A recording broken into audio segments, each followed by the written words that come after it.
مقبوضہ کشمیر میں عسکریت پسندوں سے جھڑپ میں 2 بھارتی فوجی ہلاک اور 6 زخمی ہو گئے۔ مقبوضہ کشمیر کے ضلع کلگام میں بھارتی سیکیورٹی فورسز کو بھاری نقصان اٹھانا پڑا۔ 9 روز سے جاری محاصرے میں بھارتی فوج 5 کشمیری نوجوانوں کو شہید کر چکی۔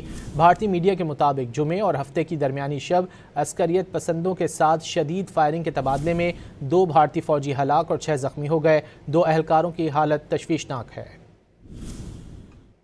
مقبوضہ کشمیر میں عسکریت پسندوں سے جھڑپ میں 2 بھارتی فوجی ہلاک اور 6 زخمی ہو گئے۔ مقبوضہ کشمیر کے ضلع کلگام میں بھارتی سیکیورٹی فورسز کو بھاری نقصان اٹھانا پڑا۔ 9 روز سے جاری محاصرے میں بھارتی فوج 5 کشمیری نوجوانوں کو شہید کر چکی۔ بھارتی میڈیا کے مطابق جمعے اور ہفتے کی درمیانی شب عسکریت پسندوں کے ساتھ شدید فائرنگ کے تبادلے میں 2 بھارتی فوجی ہلاک اور 6 زخمی ہو گئے۔ 2 اہلکاروں کی حالت تشویشناک ہے۔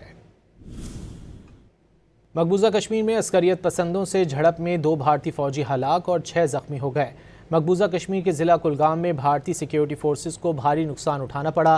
9 روز سے جاری محاصرے میں بھارتی فوج 5 کشمیری نوجوانوں کو شہید کر چکی۔ بھارتی میڈیا کے مطابق جمعے اور ہفتے کی درمیانی شب عسکریت پسندوں کے ساتھ شدید فائرنگ کے تبادلے میں 2 بھارتی فوجی ہلاک اور 6 زخمی ہو گئے۔ 2 اہلکاروں کی حالت تشویشناک ہے۔